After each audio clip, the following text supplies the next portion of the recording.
हर पल मनाओ केसरी त्योहार। विमल, बोलो जुबान केसरी। तेरी होने वाली मदर इन लॉ कुछ ज्यादा ही ट्रेडिशनल है। ट्रेडिशनल लोग ज्यादा इमोशनल होते हैं। तो भाई साहब, अब कोई किसी की लाइफ में आग नहीं लगा पाएगा। समर कूल, जो हर दिल करे कबूल।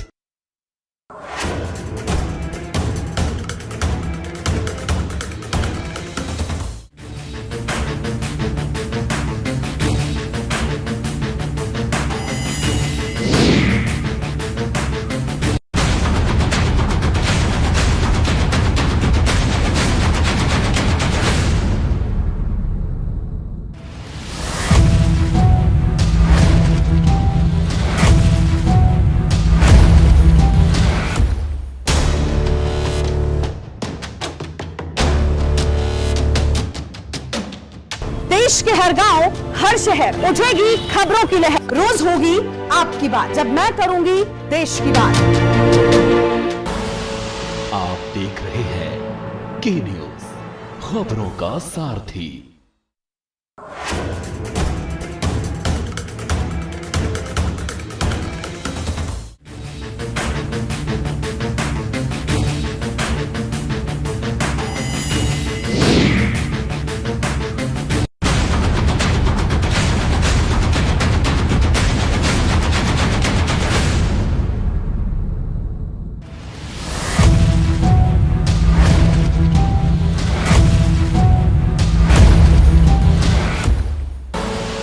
आप देख रहे हैं के न्यूज, खबरों का सारथी। लोकसभा चुनाव के सभी एग्जिट पोल्स में एनडीए को बहुमत। उत्तर से दक्षिण तक एनडीए की आंधी। एग्जिट पोल्स में इंडी गठबंधन को बड़ा झटका। एग्जिट पोल्स में तीसरी बार मोदी सरकार। 542 लोकसभा सीटों के 13 एग्जिट पोल में एनडीए को 365 से ज्यादा सीट, इंडिया गठबंधन को 145 सीटें। अरुणाचल और सिक्किम विधानसभा चुनाव नतीजों में वोटों की गिनती जारी। अरुणाचल में एक तरफा जीत की ओर बीजेपी, सिक्किम में रुझानों में एसकेएम को बहुमत।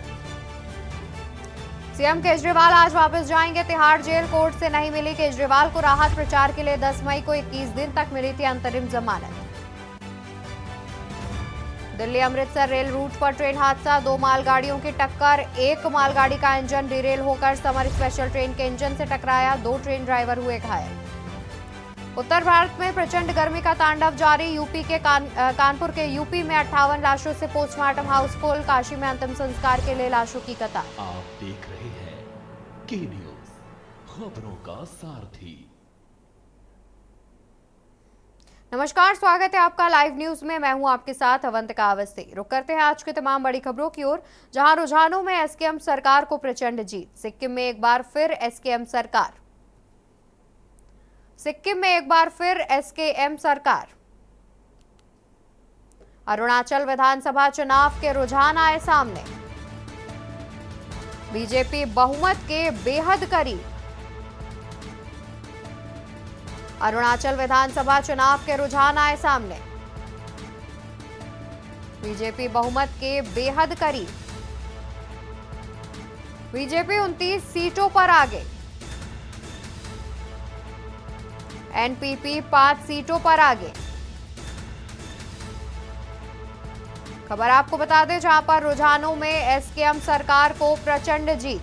सिक्किम में एक बार फिर से एसकेएम सरकार। अरुणाचल विधानसभा चुनाव के रुझान आए सामने। बीजेपी बहुमत के बेहद करीब। अरुणाचल विधानसभा चुनाव के रुझान आए सामने। बीजेपी बहुमत के बेहद करीब। बीजेपी 29 सीटों पर आगे। एनपीपी 5 सीटों पर आगे। रुझानों में एसकेएम सरकार को प्रचंड जीत। सिक्किम में एक बार फिर एसकेएम सरकार। अरुणाचल विधानसभा चुनाव के रुझान आए सामने। बीजेपी बहुमत के बेहद करीब। अरुणाचल विधानसभा चुनाव के रुझान आए सामने। बीजेपी बहुमत के बेहद करीब। इसी खबर पर ज्यादा जानकारी के लिए हमारे साथ विशेष संवाददाता अखिलेश सिंह जुड़े हुए हैं। अखिलेश जी, देखा जाए तो अगर सिक्किम के रुझानों की बात की जाए तो वहां पर एसकेएम एक बार फिर बहुमत से जीत रही है। दूसरी तरफ अरुणाचल प्रदेश में देखा जाए तो बीजेपी को बहुमत मिलता हुआ दिख रहा है। हालांकि ये रुझानों में कुछ इसी तरीके की जानकारी जो है वो सामने आ रही है। जी बिल्कुल बिल्कुल अवंतिका, आपको बता दें कि देश के 2 राज्य हैं जहां विधानसभा चुनाव की काउंटिंग चल रही है। अरुणाचल प्रदेश विधानसभा चुनाव में अभी काउंटिंग जारी है। दूसरा राज्य सिक्किम है जहां पर सिक्किम प्रदेश के विधानसभा चुनाव की मतगणना अभी चल रही है। दोनों राज्यों पर अगर गौर किया जाए तो रुझान क्या आ रहे हैं। अगर सिक्किम विधानसभा चुनाव की काउंटिंग के अपडेट पर नजर डाली जाए तो सिक्किम क्रांतिकारी मोर्चा को रुझानों में बहुमत हासिल हो गया है।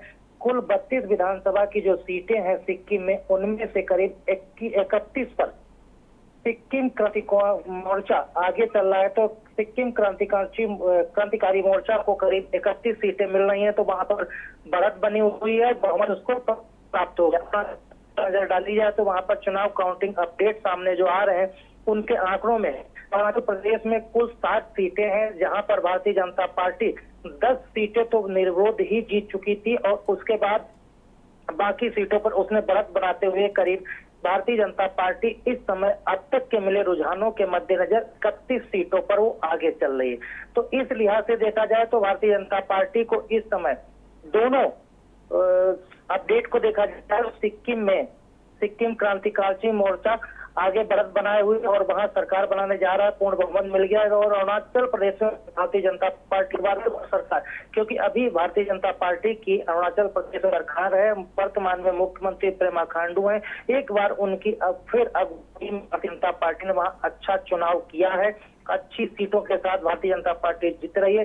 तो ये उम्मीद की जा रही है कि फिर पेमा खांडू की अगुवाई में अरुणाचल प्रदेश में एक बार फिर भारतीय जनता पार्टी सरकार बनने जा रही है। बिल्कुल, और साथ ही देखा जाए तो जिस तरीके से रुझान भी सामने आ रहे हैं, और अगर सिक्किम की बात की जाए तो वहां पर एसकेएम सरकार को प्रचंड जीत का जो अनुमान है वो जताया जा रहा है। इस पर क्या अभी तक किसी का कोई प्रतिक्रिया सामने आई है? अवंतिका, बता दूं कि सिक्किम के मुख्यमंत्री पवन कुमार चामलिंग हैं, जो सिक्किम क्रांतिकारी मोर्चा की अगुवाई में सरकार चला रहे हैं। उनके तरफ से जनता को ये कहा गया है कि अब तक जनता के तरफ से जो रुझान मिले हैं उनके मद्देनजर वो जनता को धन्यवाद प्रेषित करते हैं और वहां पर सिक्किम क्रांतिकारी मोर्चा को अब तक जो भी रुझान आए उसके मुताबिक उनको वहां पूर्ण बहुमत प्राप्त हो गया है। उनकी एक बार फिर सरकार बनने जा रही है। इसको लेकर सिक्किम क्रांतिकारी मोर्चा के तमाम बड़े नेताओं के तरफ से लगातार जनता को धन्यवाद देते हुए और जीत की बधाई देने के मैसेज अब वहां पर चल रहे हैं, पर बधाई दी जा रही है, इस तरह के सारे मैसेज आ रहे हैं सामने। बिल्कुल, बहुत शुक्रिया अखिलेश जी आपका ज्यादा जानकारी हमारे दर्शकों तक पहुंचाने के लिए। तो आपको बता दें कि जिस तरीके से एग्जिट पोल के रुझान सामने आ रहे हैं, वहां पर अगर सिक्किम की बात की जाए तो एक बार फिर से प्रचंड बहुमत के साथ एसकेएम सरकार जो है जीत रही है। और अगर अरुणाचल प्रदेश की बात की जाए तो अरुणाचल प्रदेश में एग्जिट पोल के नतीजों में बीजेपी आगे चल रही है।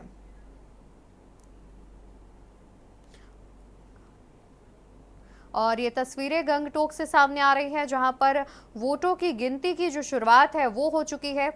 और आपको बता दें कि ये तस्वीरें गंगटोक से सामने आ रही हैं। गंगटोक की ये तस्वीरें हैं जहां पर वोटों की गिनती की जो शुरुआत है वो की जा चुकी है।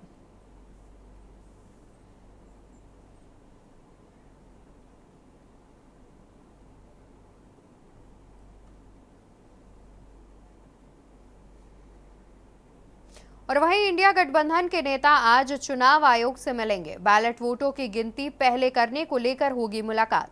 इंडिया गठबंधन के नेता आज चुनाव आयोग से मुलाकात करेंगे। आज शाम करीब 4 बजे चुनाव आयोग से मुलाकात करेंगे इंडिया गठबंधन के नेता। बैलेट वोटों की गिनती पहले करने को लेकर के होगी यह मुलाकात, जहां पर इंडिया गठबंधन के नेता आज चुनाव आयोग से करेंगे मुलाकात। आज शाम करीब 4 बजे चुनाव आयोग से मुलाकात करेंगे। इंडिया गठबंधन के नेता आज चुनाव आयोग से मिलेंगे। बैलेट वोटों की गिनती पहले करने को लेकर की जाएगी मुलाकात। और ज्यादा जानकारी के लिए हमारे साथ विशेष संवाददाता अखिलेश सिंह जुड़े हुए हैं। अखिलेश जी, देखा जाए तो जिस तरीके से इंडिया गठबंधन की अभी बीते दिन एक बैठक भी हुई है और उसके बाद जानकारी सामने आ रही है कि आज इंडिया गठबंधन के नेता चुनाव आयोग से मुलाकात करेंगे बैलेट वोटों की गिनती को लेकर के, इस पर क्या कुछ अधिक जानकारी है? अवंतिका, आपको बता दें कि 1 जून को इंडिया गठबंधन की बैठक हुई थी। कांग्रेस अध्यक्ष मल्लिकार्जुन खड़गे की अगुवाई में ये बैठक का आयोजन किया गया था। इस बैठक में इंडिया गठबंधन के जितने क्षेत्रीय दल और राष्ट्रीय दल इसमें शामिल हैं, सभी के नेताओं ने एक मत से कहा था कि जब काउंटिंग का चुनाव होगी और जब हम अभी तक चुनाव इतना अच्छा लड़े हैं और लोकसभा चुनाव में सभी ने बेहद मेहनत के साथ जब इनका आंकड़ा अच्छा आ रहा है, तो हम लोगों को उसी तरह से सतर्क, सजग और निर्भीकता के साथ जिस चुनाव लड़ा है तो उसी तरह से काउंटिंग भी करानी है। तो इस पर यह हुआ था कि चुनाव आयोग से मिला जाए और जो इंडिया गठबंधन को आशंका है कि मतगणना के दौरान कुछ गड़बड़ी हो सकती है यहाँ पर, या कुछ इंडिया गठबंधन के प्रत्याशियों के साथ कुछ भी किया जा सकता है, इन तमाम चीजों की लेकर इंडिया गठबंधन के नेता आज चुनाव आयोग 4 बजे पहुंच रहे हैं और वो वहां पर अपनी शिकायत देंगे कि जब 4 जून को लोकसभा चुनाव 2024 की मतगणना सुबह शुरू होगी तो उसके बाद मतगणना में जो भी इंडिया गठबंधन के कैंडिडेट जीत रहे हैं उनको तत्काल जीत का प्रमाण पत्र दिया जाए। वोटों की जो गिनती होगी उसमें कैलकुलेशन के लिए उनको पूर्ण मौका दिया जाए, क्योंकि अब तक यह सूचना आ रही है कि चुनाव आयोग ने काउंटिंग सेंटर पर कैलकुलेटर या मोबाइल या किसी तरह से भी इलेक्ट्रॉनिक डिवाइस ले जाने पर रोक लगा दी है, ताकि वहां पर किसी तरह का कोई फोटो वीडियो वहां से वायरल ना हो पाए। ये एहतियात चुनाव आयोग की तरफ से बरते गए हैं, लेकिन इंडिया गठबंधन ये मांग चाहता है कि वहां पर एटलीस्ट उनको करे, ताकि जो हर टेबल पर वोटों की काउंटिंग होगी उनकी जो संख्या होगी उनको वो तत्काल तुरंत कैलकुलेट कर सकें। इन तमाम चीजों को काउंटिंग के मद्देनजर आज चुनाव आयोग से इंडिया गठबंधन के कई नेता मिलने जा रहे हैं, जो चुनाव आयोग को एक अपनी शिकायत पर लेकर कई चीजों की मांग करें कि को आशंका है कि इस गड़बड़ियां हो सकती हैं, इस तरह के इंडिया गठबंधन के और उनके समस्याएं खड़ी की जा सकती हैं। इन तमाम समस्याओं के समाधान को अभी से चुनाव आयोग कंसीडर करे और वहां पर काउंटिंग के दौरान जो भी गड़बड़ियों की आशंका इंडिया गठबंधन जता रहा है उनको दूर किया जाए और चुनाव निर्वाचन अधिकारी जो प्रदेश पहुंचे होते हैं सेंटर जो निगरानी कर रहे हैं उनको निर्देश जारी किया जाए इस तरह की कोई भी गड़बड़ी या किसी तरह की कोई भी न्यायिक नियमानुसार कोई भी गलती ना हो जिसमें भारतीय जनता पार्टी या फिर कांग्रेस या फिर किसी भी दल के कैंडिडेट को कोई परेशानी उठानी पड़े। बिल्कुल, यानी कि देखा जाए तो इंडिया गठबंधन जो है पहले से ही चुनाव नतीजे सामने आने से पहले ही जितनी तमाम तरह की जो तैयारियां हैं उनको लेकर के चुनाव आयोग से मुलाकात कर सकता है और खास तौर पर किसी तरीके की परेशानी या फिर कोई गड़बड़ी सामने ना आए तो ये बात भी सामने रखने के लिए चुनाव आयोग से मुलाकात करेगा इंडिया गठबंधन। बहुत शुक्रिया अखिलेश जी आपका ज्यादा जानकारी हमारे दर्शकों तक पहुँचाने के लिए। तो आपको बता दें कि इंडिया गठबंधन चुनाव आयोग से मुलाकात करेगा। आज शाम करीब 4 बजे चुनाव आयोग से इंडिया गठबंधन करेगा मुलाकात।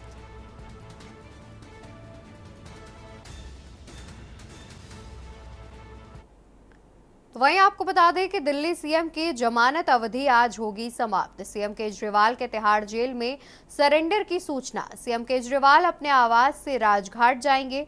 दोपहर करीब 2 बजे राजघाट जाएंगे सीएम केजरीवाल।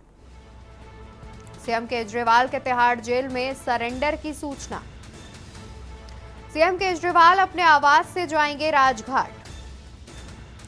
आज दोपहर 2 बजे राजघाट जाएंगे मुख्यमंत्री अरविंद केजरीवाल। दोपहर 2 बजे राजघाट जाएंगे अरविंद केजरीवाल। राजघाट से मुख्यमंत्री सीपी हनुमान मंदिर जाएंगे। हनुमान मंदिर से आम आदमी पार्टी ऑफिस जाएंगे। आप ऑफिस जाने के बाद तिहाड़ जेल में सरेंडर करेंगे दिल्ली के मुख्यमंत्री अरविंद केजरीवाल। दिल्ली सीएम की जमानत अवधि आज होगी समाप्त। सीएम केजरीवाल के तिहाड़ जेल में सरेंडर की सूचना। सीएम केजरीवाल अपने आवास से जाएंगे राजघाट। आज दोपहर 2 बजे राजघाट जाएंगे सीएम अरविंद केजरीवाल और वहीं दोपहर 2 बजे राजघाट जाएंगे और उसके बाद हनुमान मंदिर जाएंगे मुख्यमंत्री अरविंद केजरीवाल।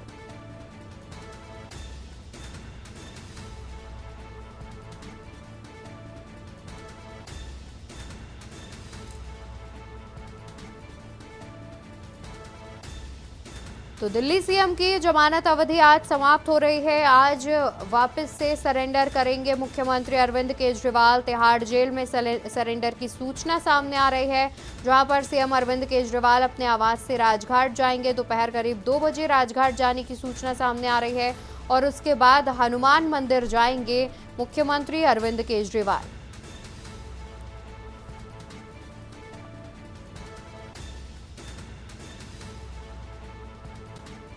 हनुमान मंदिर से आम आदमी पार्टी ऑफिस जाएंगे मुख्यमंत्री अरविंद केजरीवाल।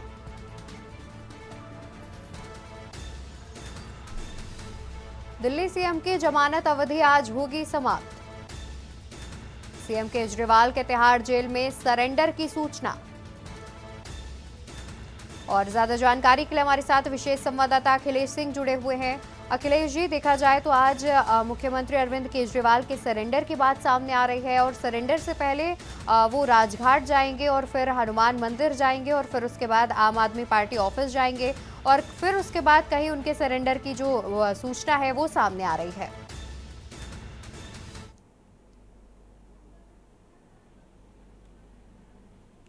अखिलेश जी।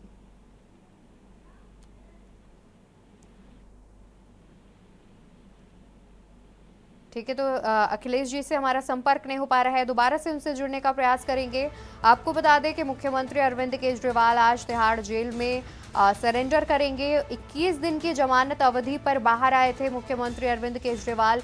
लोकसभा चुनाव में प्रचार प्रसार करने के लिए सुप्रीम कोर्ट से उन्हें 21 दिन की राहत मिली थी और उसके बाद आज ये अवधि समाप्त हो जाएगी। 2 जून है आज और आज वो 3 बजे के लगभग तिहाड़ जेल में जाकर के सरेंडर करेंगे। कुछ ऐसी सूचना सामने आ रही है। हालांकि तिहाड़ जेल में सरेंडर करने से पहले वो राजघाट जाएंगे दोपहर 2 बजे, उसके बाद सीपी हनुमान मंदिर जाएंगे और फिर आम आदमी पार्टी ऑफिस आएंगे। उसके बाद तिहाड़ जेल में सरेंडर की सूचना सामने आ रही है। तो मुख्यमंत्री अरविंद केजरीवाल से जुड़ी खबर हम आपको बता रहे हैं, जहां पर मुख्यमंत्री अरविंद केजरीवाल आज तिहाड़ जेल में सरेंडर करेंगे।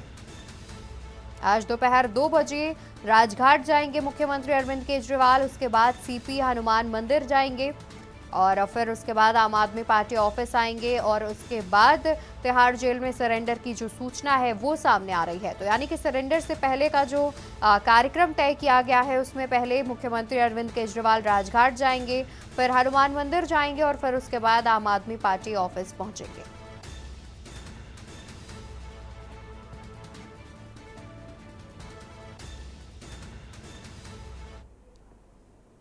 खबर आपको अलीगढ़ से बताते हैं, जहां पर जम्मू में बस दुर्घटना का मामला। मृतकों के एक साथ गांव पहुंचे 11 शव।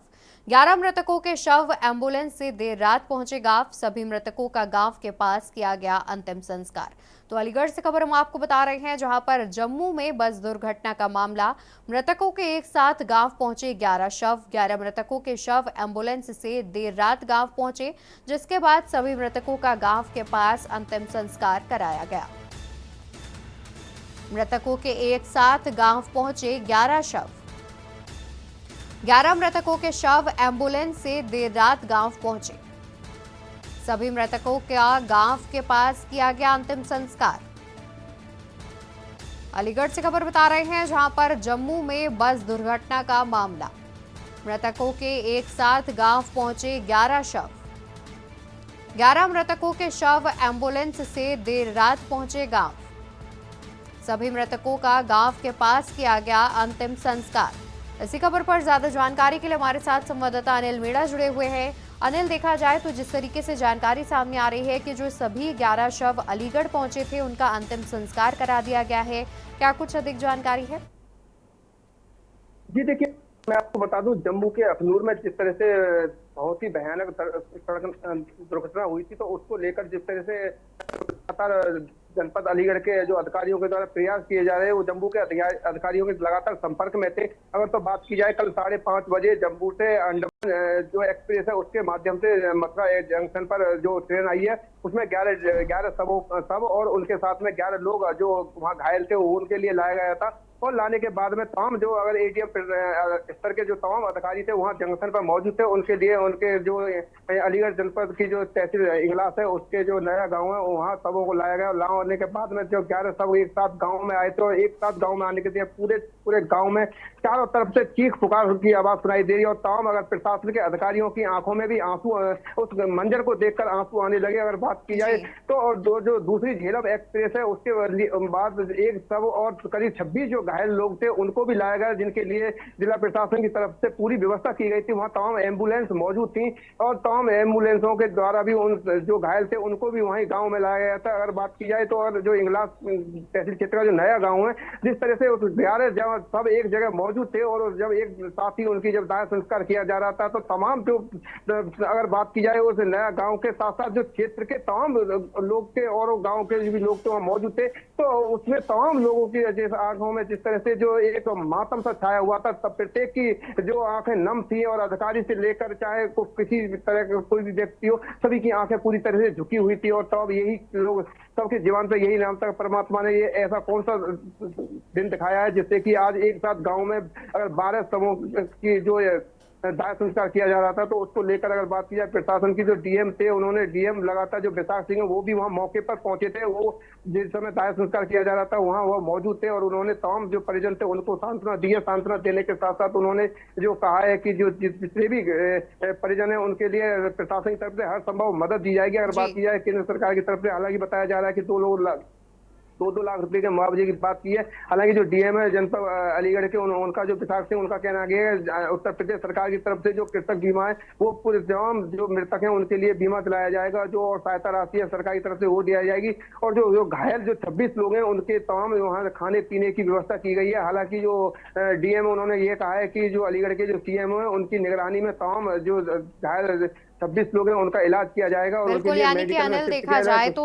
जो प्रशासन है, सरकार है और साथ ही राज्य सरकार, सभी की ओर से जितनी हर संभव मदद है उसका प्रयास किया जा रहा है। और घायलों के अलावा मृतकों को भी सभी जो मदद है वो मुहैया कराई जा रही है, जिससे लोगों को और परिजनों को किसी प्रकार की परेशानी ना हो। बहुत शुक्रिया अनिल आपका ज्यादा जानकारी हमारे दर्शकों तक पहुंचाने के लिए।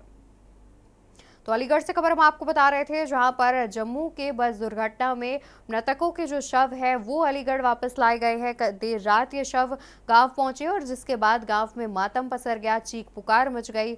और हालांकि इन 11 शवों का अंतिम संस्कार कर दिया गया है। सरकार की ओर से भी मृतकों को और साथ ही घायलों को हर संभव मदद का आश्वासन दिया गया है।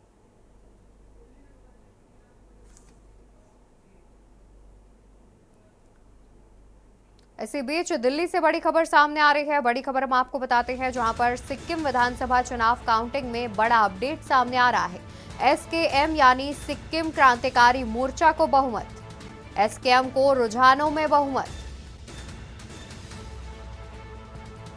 31 पर सिक्किम क्रांतिकारी मोर्चा की बढ़त। सिक्किम विधानसभा चुनाव काउंटिंग में बड़ा अपडेट आ रहा है सामने, जहां पर एसकेएम यानी सिक्किम क्रांतिकारी मोर्चा को मिला बहुमत। एसकेएम को रुझानों में मिला बहुमत। 31 पर सिक्किम क्रांतिकारी मोर्चा की बढ़त। सिक्किम विधानसभा चुनाव काउंटिंग में बड़ा अपडेट आ रहा है सामने, जहां पर एसकेएम यानी सिक्किम क्रांतिकारी मोर्चा को मिला बहुमत। एसकेएम को रुझानों में मिला बहुमत। 31 पर सिक्किम क्रांतिकारी मोर्चा की बढ़त। सिक्किम विधानसभा चुनाव काउंटिंग में बड़ा अपडेट आपको बता दें, जहां पर एसकेएम यानी सिक्किम क्रांतिकारी मोर्चा को बहुमत। एसकेएम को रुझानों में मिला बहुमत। 31 पर सिक्किम क्रांतिकारी मोर्चा की बढ़त। सिक्किम विधानसभा चुनाव काउंटिंग में बड़ा अपडेट आ रहा है सामने, जहां पर एसकेएम यानी सिक्किम क्रांतिकारी मोर्चा को मिला बहुमत। एसकेएम को रुझानों में मिला बहुमत। 31 पर सिक्किम क्रांतिकारी मोर्चा को मिली बढ़त। तो बड़ी खबर आपको बता दें, जहां पर सिक्किम में एसकेएम को मिला बहुमत। सिक्किम विधानसभा चुनाव से जुड़ी बड़ी अपडेट आपको बता दें, जहां पर एसकेएम यानी सिक्किम क्रांतिकारी मोर्चा को रुझानों में मिला बहुमत। 31 पर सिक्किम क्रांतिकारी मोर्चा की बढ़त। और वहीं सिक्किम विधानसभा चुनाव काउंटिंग में बड़ा अपडेट आ रहा है सामने। एसकेएम क्रांतिकारी मोर्चा को मिली बहुमत।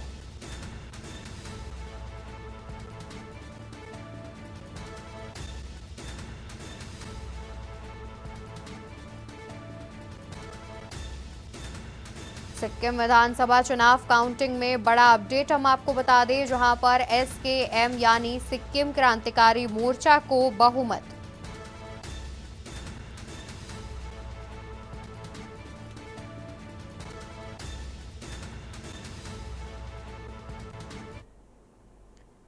इसी बीच राजधानी दिल्ली से खबर सामने आ रही है। दिल्ली से खबर हम आपको बताते हैं। दिल्ली से खबर सामने आ रही है, जहां अरुणाचल प्रदेश विधानसभा चुनाव काउंटिंग में अपडेट। बीजेपी को रुझानों में बहुमत हुई हासिल। बीजेपी को रुझानों में बहुमत हुई हासिल। 60 सीटों में से 11 सीटों पर बीजेपी की जीत। बीजेपी ने 31 सीटों पर बनाई बढ़त। बीजेपी को रुझानों में बहुमत हुई हासिल। 60 सीटों में से 11 सीटों पर बीजेपी की जीत। बीजेपी ने 31 सीटों पर बनाई बढ़त। कांग्रेस का रुझानों में भी नहीं खुला खाता। अरुणाचल प्रदेश विधानसभा चुनाव काउंटिंग अपडेट हम आपको बता दें, जहां पर बीजेपी को रुझानों में बहुमत हुई हासिल। 60 सीटों में से 11 सीटों पर बीजेपी की बढ़त। बीजेपी ने 31 सीटों पर बनाई बढ़त। और वहीं बीजेपी को रुझानों में बहुमत हुई हासिल। 60 सीटों में से 11 सीटों पर बीजेपी की जीत। बीजेपी ने 31 सीटों पर बनाई बढ़त। कांग्रेस का रुझानों में भी नहीं खुला खाता।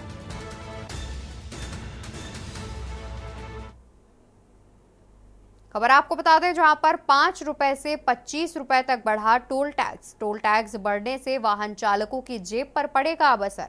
अब 5 से 25 रुपए तक ज्यादा हुआ टोल टैक्स। टोल टैक्स बढ़ने से वाहन चालकों की जेब पर पड़ेगा असर। 5 रुपए से 25 रुपए तक ज्यादा टोल टैक्स वसूलेगा NHAI। NHAI ने कार, बस, ट्रक के लिए बढ़ाया टोल टैक्स। अब 5 रुपए से 25 रुपए तक ज्यादा टोल वसूलेगा NHAI। कार, बस, ट्रक के लिए टोल टैक्स बढ़ाया। 5 रुपए से 25 रुपए तक टोल टैक्स की बढ़ोतरी की गई है। आज रात 12 बजे से बढ़ा हुआ टोल टैक्स वसूला जाएगा। ज्यादा जानकारी के लिए हमारे साथ संवाददाता संदीप मिश्रा भी जुड़े हुए हैं। संदीप, देखा जाए तो टोल टैक्स में बढ़ोतरी की बात सामने आ रही है, जिसका जो खासा असर है अब वो वाहन चालकों की जेब पर पड़ता हुआ दिखाई देगा।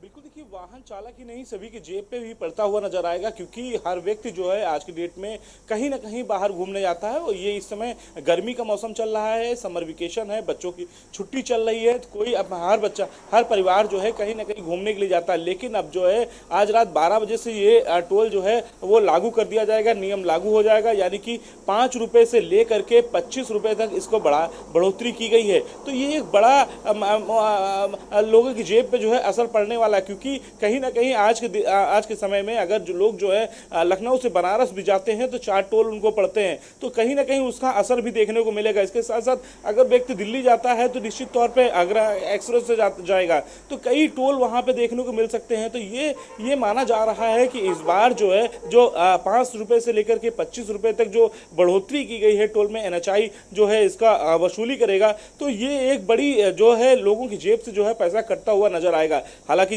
इस पे को लेकर आज रात 12 बजे से नियम जो है वो लागू कर दिया जाएगा। तो निश्चित तौर पे गर्मियों की छुट्टी चल रही है, बच्चे भी घूमने के लिए जा रहे हैं, परिवार वाले भी अपने अपने ही साधन से बाहर निकलते हैं, तो ये इनका काफी ज्यादा असर जो है वो देखने को मिल सकता है। जी बिल्कुल बिल्कुल संदीप, और देखा जाए तो कहीं ना कहीं जिस तरीके से टोल टैक्स में बढ़ोतरी की गई है उसका खासा असर आमजन की जेब पर भी पड़ता हुआ दिखाई देगा। बहुत शुक्रिया आपका संदीप, ज्यादा जानकारी हमारे दर्शकों तक पहुंचाने के लिए।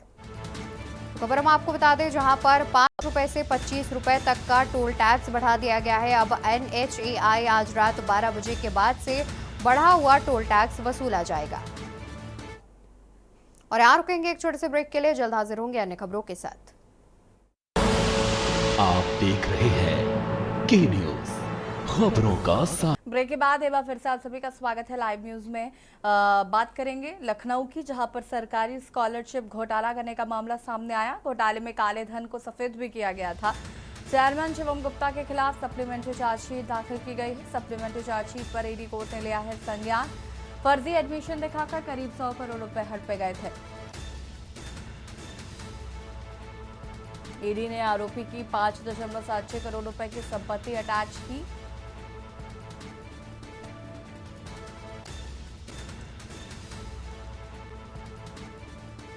इसी खबर पर ज्यादा जानकारी के लिए संवाददाता संदीप हमारे साथ जुड़ चुके हैं। संदीप, क्या कुछ जानकारी है इस पूरी घटना को लेकर?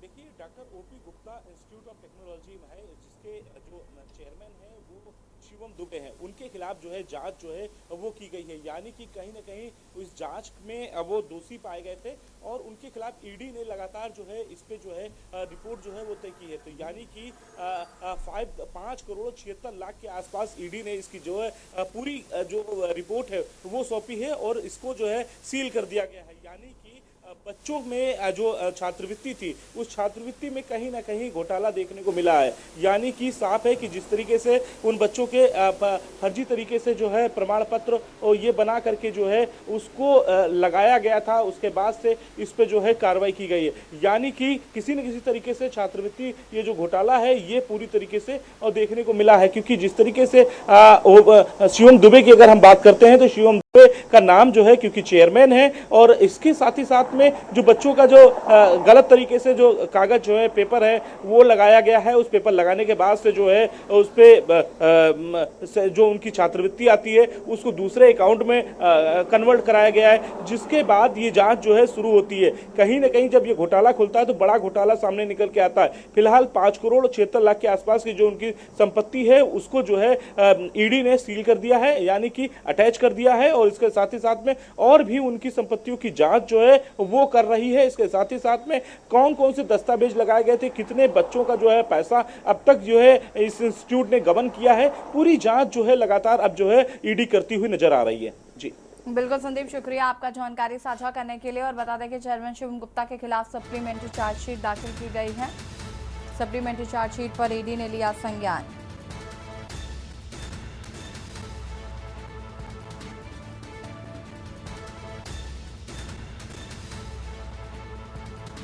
सरकारी स्कॉलरशिप घोटाला करने का मामला।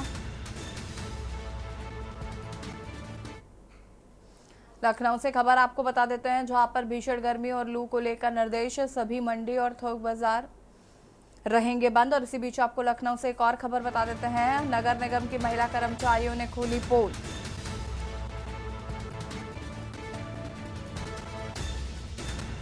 जोन 5 और 7 कार्यालय में महिला टॉयलेट की व्यवस्था नहीं।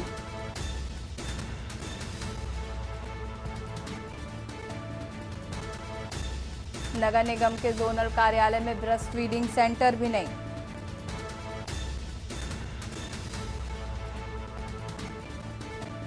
नगर आयुक्त ने सभी जोनल अफसरों को निर्देशित किया है।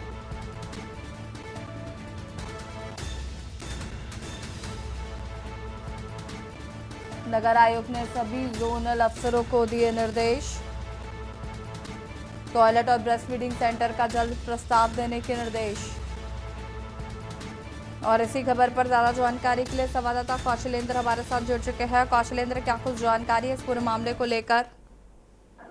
जी बिल्कुल, देखिए आपको बताएं कि कल शनिवार को शाम को नगर निगम में महिला सशक्तिकरण और सुरक्षा को लेकर महिला कर्मचारियों के लिए एक बैठक बुलाई गई थी, जिसमें महिला कर्मचारियों ने नगर आयुक्त जी के सामने अपनी पूरी व्यवस्था की पोल खोल दी। महिला कर्मचारियों ने बताया कि जोन 5 और 7 में महिला टॉयलेट की व्यवस्था भी नहीं है उस कार्यालय में। महिला कर्मचारियों को बड़ी दिक्कत होती है, और जो महिलाएं बच्चे जिनके हैं उनको ब्रेस्ट फीडिंग में बड़ी दिक्कत आती है। किसी जोनल कार्यालय में कोई सेंटर नहीं बना है, इससे महिलाओं को बड़ी समस्या होती है। तो नगर आयुक्त ने तुरंत इस मामले का तुरंत संज्ञान लिया। उसके बाद सभी जोनल अफसर जितने भी एक्टिंग तमाम नगर निगम में कर्मचारी थे, तो सबको जो है निर्देश दिया कि जितनी जल्दी हो सके प्रस्ताव बना के भेजे, और उस प्रस्ताव के बाद तत्काल मैं फंड रिलीज करूंगा, जिससे सभी जोनल कार्यालयों में महिलाओं के लिए टॉयलेट और ब्रेस्ट फीडिंग सेंटर तत्काल बनाया जाए, जिससे महिला कर्मचारियों को कोई असुविधा न हो।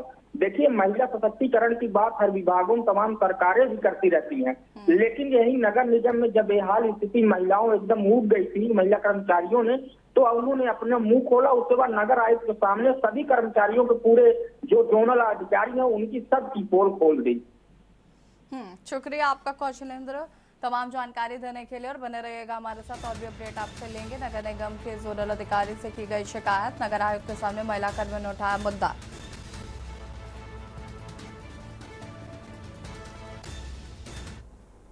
लखनऊ से खबर आपको बता देते हैं, जहां पर भीषण गर्मी और लू को लेकर निर्देश जारी किए गए हैं। सभी मंडी और थोक बाजार बंद रहेंगे। दोपहर 12 बजे से लेकर 4 बजे तक बंद रहेंगे बाजार। डीएम सूर्यपाल गंगवार ने आदेश जारी किया है। खबर आपको लखनऊ से बता रहे हैं, जहां पर भीषण गर्मी और लू को लेकर निर्देश जारी किए गए हैं। सभी मंडी और थोक बाजार आपको बता दें कि बंद रहेंगे। दोपहर 12 बजे से लेकर 4 बजे तक बंद रहेंगे। डीएम सूर्यपाल गंगवार ने आदेश जारी किया। लखनऊ से खबर, भीषण गर्मी और लू को लेकर निर्देशित किया गया है। सभी मंडी और थोक बाजार बंद रहेंगे। दोपहर 12 बजे से 4 बजे तक रहेंगे बंद। डीएम सूर्यपाल गंगवार ने आदेश जारी किया। और इसी बीच आपको कानपुर से खबर बता देते हैं। कानपुर से खबर, बिजली कटौती से परेशान ग्रामीणों का फूटा गुस्सा। कानपुर से खबर, पिछले एक सप्ताह से ग्रामीणों ने सागर हाईवे पहुंचकर लगाया जाम के चलते वाहनों की लगी लंबी कतारें।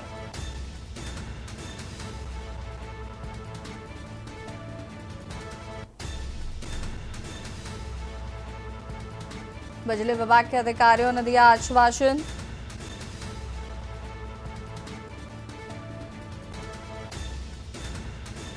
बदनू थाना क्षेत्र के रमईपुर का यह पूरा मामला बताया जा रहा है।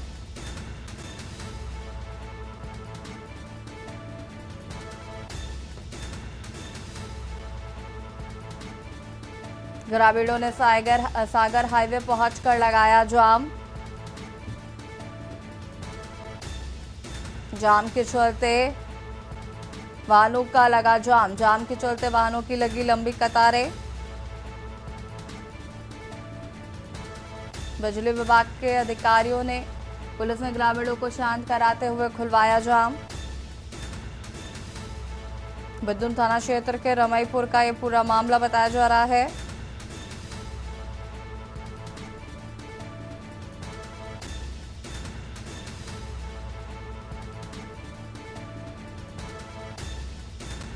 ग्रामीणों ने सागर हाईवे पहुंचकर लगाया जाम के चलते वाहनों की लगी लंबी कतारें।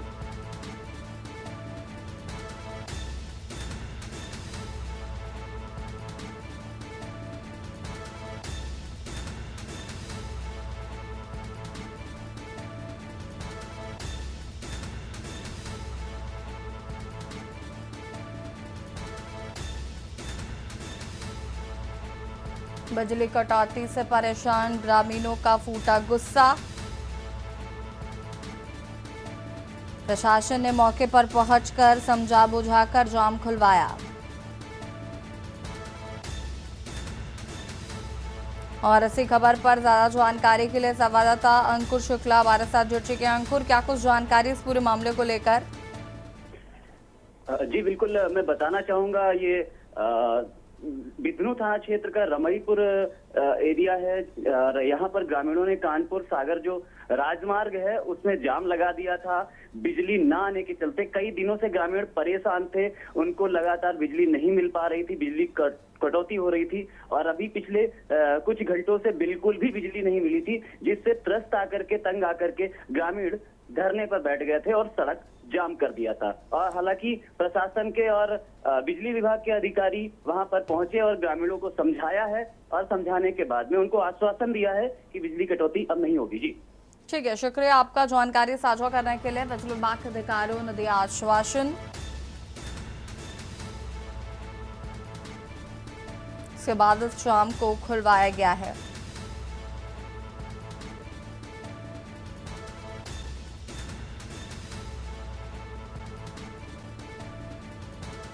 पिछले एक सप्ताह से बिजली समस्या से परेशान थे ग्रामीण।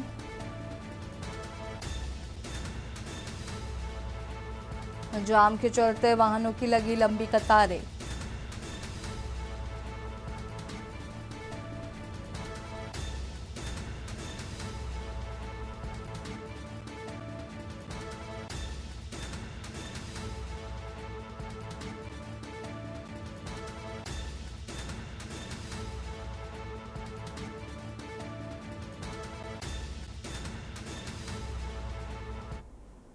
और इसी विषय आपको लखनऊ से खबर बता देते हैं, जहां पर भीषण गर्मी और लू के चलते दिए गए हैं निर्देश।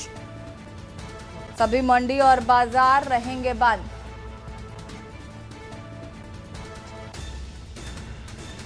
दोपहर 12 बजे से लेकर शाम 4 बजे तक रहेंगे बंद।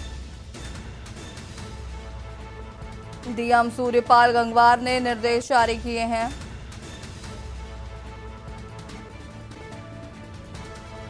सभी मंडी और थोक बाजार रहेंगे बंद।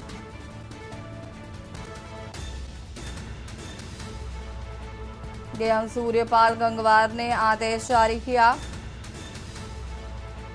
भीषण गर्मी और लू को लेकर निर्देश जारी किए।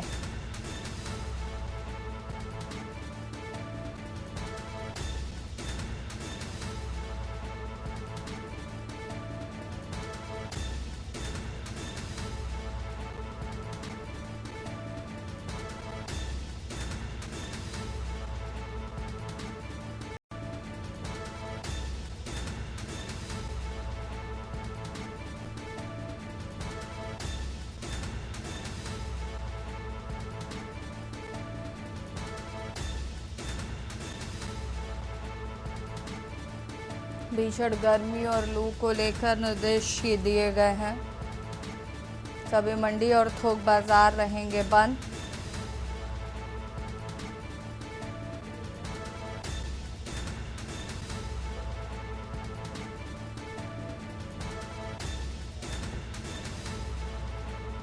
भीषण गर्मी और लू को लेकर निर्देश जारी किए गए हैं।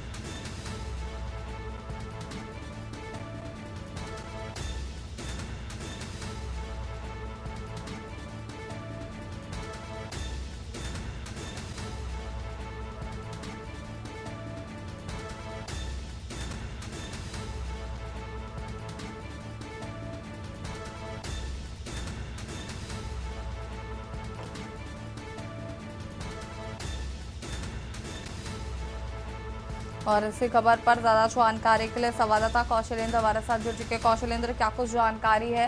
भीषण गर्मी की वजह से बाजार बंद करने के निर्देश दिए गए हैं। जी बिल्कुल, देखिए आपको बताएं कि हीटवेव और भीषण गर्मी से जो लगातार मौतें हो रही हैं, इसको लेकर जिला प्रशासन ने एक कदम उठाया है कि दोपहर 12 बजे से शाम 4 बजे तक जो मंडी है, जहाँ पे बड़ी मंडी थोक व्यापार काम होता है और थोक जो व्यापारी हैं, जो थोक मंडियां हैं, वो सब बंद रहेंगी। वहाँ पे जो काम करने वाले तमाम मजदूर हैं और जो लोग जाते हैं, तो इससे क्या है कि गर्मी में उन लोगों को कहीं न कहीं बहुत परेशानी होती है, दिक्कत होती है। और बड़ी भीड़ में जब गर्मी को जो है लगती है लोगों को, वहाँ कोई न कोई बेहोश हो जा रहा है। तमाम ऐसी मंडियां हैं जहाँ पे छाया कोई व्यवस्था नहीं हो पाई है। तो इससे जिला प्रशासन जो है पहले ये कदम उठा लिया है कि अगर 12 से 4 के बीच में मंडी और थोक मंडी जो है, जो मंडी जैसे सब्जी मंडी तमाम देखिए 12 बजे के बाद लग जाती, बड़ी 12 बजे से पहले उनको हटा लेना पड़ेगा। उसके बाद शाम को 4 बजे के बाद ही वो खुलेंगी। और जो थोक मंडी है जहाँ से तमाम सामान आते हैं, चाहे वो जनरल के हो चाहे किसी भी चीज के हो, वहाँ पे भी काफी जो है मजदूर काम करते हैं। तो इन सब चीजों का 12 से 4 बजे के बीच में जब तक भीषण गर्मी और जब तक अगला आदेश नहीं आ जाता तब तक बंद किया जाएगा, जिससे लोगों को ये राहत रहे। वहीं मजदूरों को रुकने की जो व्यवस्था है, वहाँ पे जो शेल्टर बनाए गए हैं वहाँ पे कम से कम वो रुक सके, छांव में आराम कर सके।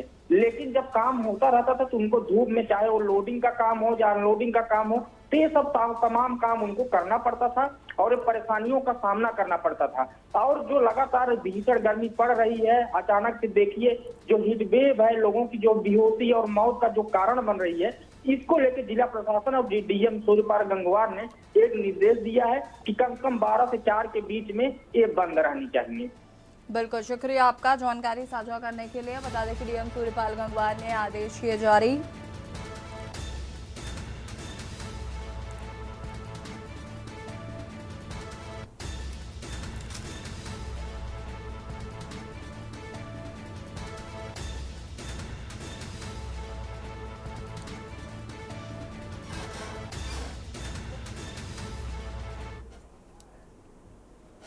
प्रयागराज से खबर, जहां पर श्री कृष्ण जन्मभूमि शाही ईदगाह मस्जिद का मामला, इलाहाबाद हाईकोर्ट में 4 जून दोपहर 2 बजे होगी सुनवाई।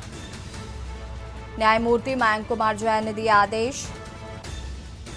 18 सिविल वादों की फरवरी से कर रहे थे सुनवाई। 18 सिविल वादों की फरवरी से कर रहे थे सुनवाई। श्री कृष्ण जन्मभूमि शाही ईदगाह मस्जिद मामले में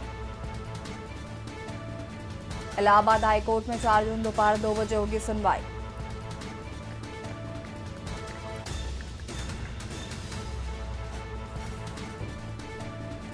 न्यायमूर्ति मयंक कुमार जैन ने दिए निर्देश। श्री कृष्ण जन्मभूमि शाही ईदगाह मस्जिद मामले में 4 जून को दोपहर 2 बजे होगी सुनवाई।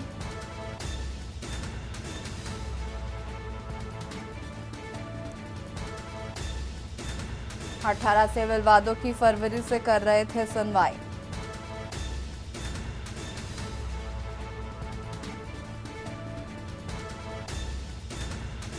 इलाहाबाद हाईकोर्ट में 4 जून दोपहर 2 बजे होगी सुनवाई।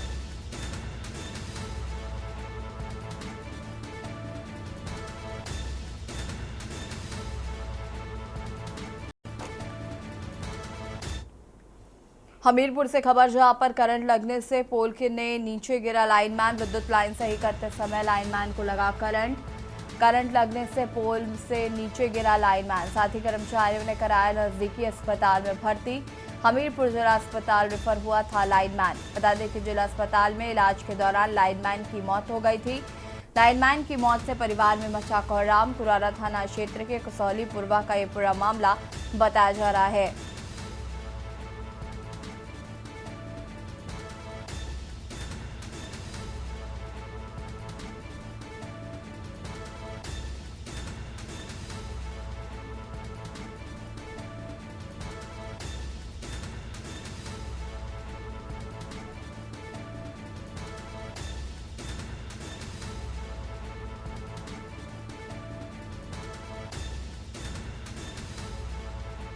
करंट लगने से लाइनमैन नीचे गिरा था, साथ ही कर्मचारियों ने कराया था नजदीकी अस्पताल में भर्ती, जहां पर उसकी मौत हो गई थी।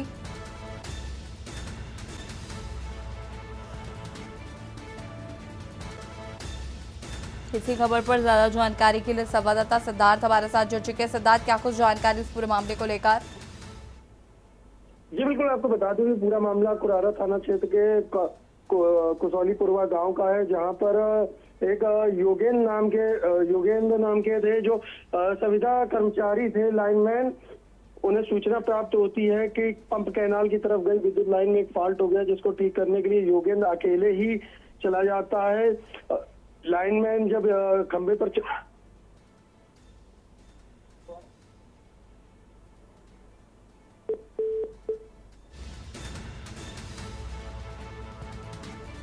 लाइनमैन की मौत से परिवार में मचा कोहराम।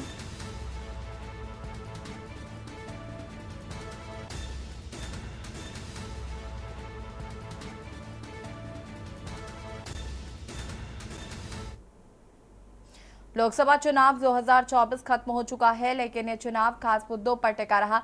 जहां संविधान, बेरोजगारी, महंगाई पर विपक्ष ने मोदी को घेरा, तो भगवा ब्रिगेड की तरफ से हिंदुत्व, सनातन, मंगलसूत्र जैसे मुद्दे गूंजे। बीजेपी ने मुस्लिम आरक्षण का भी मुद्दा उठाया। बता दें कि बीजेपी के दिग्गजों ने प्रचार में पूरी ताकत झोंकी, तो वहीं इंडिया गठबंधन के नेताओं का भी प्रचार रिकॉर्ड भी कमजोर नहीं रहा। देखिए रिपोर्ट। बीजेपी के दिग्गजों ने प्रचार में झोंकी ताकत। पीएम मोदी ने 172 रैलियां और रोड शो किए। अमित शाह ने कुल 188 रैलियां, रोड शो किए। बीजेपी चुनावी कार्यक्रम जोड़े तो संख्या 221 है। रक्षा मंत्री राजनाथ सिंह ने 101 चुनावी इवेंट किए, 94 रैलियां, 7 रोड शो किए। शाह ने हवाई मार्ग और सड़क मार्ग से 1,10,000 किलोमीटर कवर किया। बीजेपी अध्यक्ष जेपी नड्डा ने 87 रैलियां की। तकरीबन 75 दिन चला लोकसभा चुनाव अभियान आखिरकार थम गया। बड़ी बड़ी रैलियों, चुनावी सभाओं और रोड शो का समापन हो गया। प्रधानमंत्री नरेंद्र मोदी, राहुल गांधी, जेपी नड्डा, योगी आदित्यनाथ और प्रियंका गांधी ने रैलियां की, तो वहीं ममता बनर्जी ने कोलकाता में 8 किलोमीटर लंबी पदयात्रा की। आपको बता दें कि प्रधानमंत्री नरेंद्र मोदी ने पंजाब के होशियारपुर में अपनी आखिरी रैली की। यहां से पीएम मोदी कन्याकुमारी के लिए चले गए। यहां पीएम 45 घंटे तक ध्यान में लीन रहे। 1 जून दोपहर 3 बजे वहां से पीएम रवाना हुए। 1 जून को उनकी सीट वाराणसी समेत 8 राज्यों और चंडीगढ़ की 57 सीटों पर वोटिंग हुई। इस वजह से विपक्ष उनके ध्यान को आचार संहिता के खिलाफ बताकर विरोध करता रहा। 7 चरणों वाले लंबे चौड़े चुनावी कार्यक्रम के दौरान सभी पार्टियों ने, दिग्गजों ने खूब जोर आजमाया। इस दौरान पीएम मोदी ने 172 रैलियां और रोड शो किए। अमित शाह ने कुल 188 रैलियां और रोड शो किए। पार्टी के चुनावी कार्यक्रम भी इससे जोड़ लिए जाएं तो संख्या 221 है। शाह ने पूरे चुनाव में हवाई मार्ग और सड़क मार्ग से 1,10,000 किलोमीटर कवर किया। बीजेपी अध्यक्ष जेपी नड्डा ने 87 रैलियां की। वहीं विपक्ष की बात करें तो राहुल गांधी ने 107 रैलियां और रोड शो किए। अखिलेश यादव ने 69 रैलियां और 4 रोड शो किए, जबकि ममता बनर्जी ने 61 रैलियां और कई रोड शो और पद यात्राएं की हैं।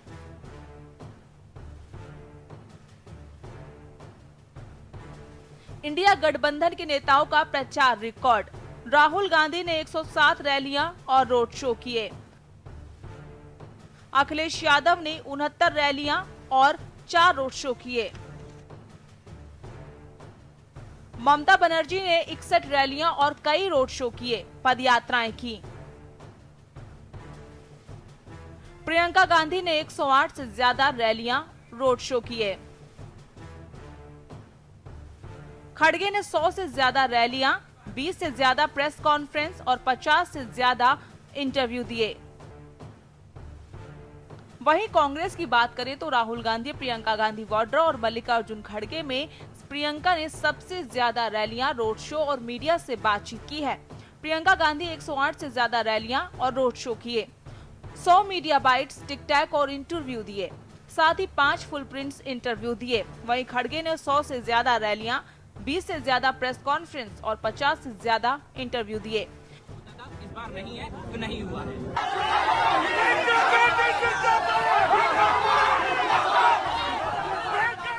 बिहार के नेता प्रतिपक्ष तेजस्वी यादव की बात करें तो उन्होंने महागठबंधन की साझा घोषणा के बाद 6 अप्रैल से कुल 251 जनसभाओं को संबोधित किया।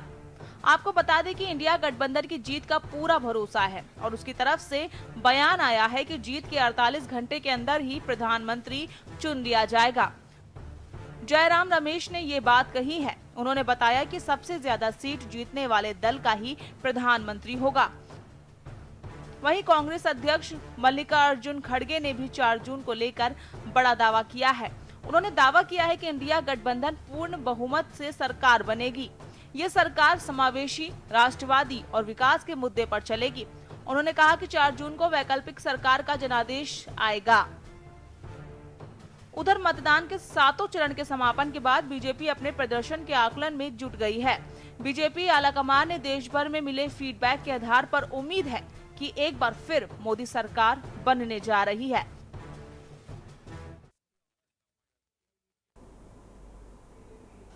और इसी बीच आपको पीलीभीत से खबर बता देते हैं। पीलीभीत से खबर, पीलीभीत में नहीं थम रही हैं चोरी की घटनाएं।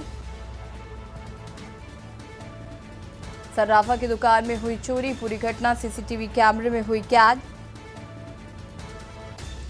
पुलिस की गश्त पर उठ रहे हैं सवालिया निशान।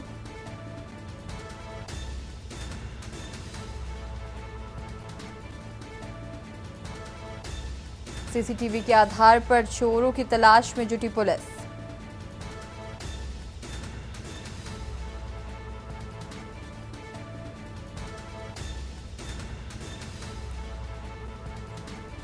पीलीभीत में नहीं थम रही चोरी की घटनाएं।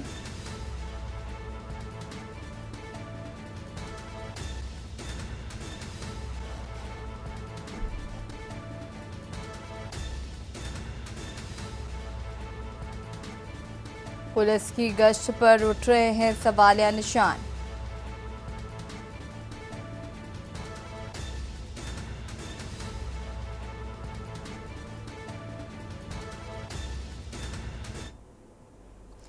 लोग और फिलहाल लाइव न्यूज में इतना ही। देखते रहिए के न्यूज इंडिया। नमस्कार। आप देख रहे हैं के न्यूज, खबरों का सारथी।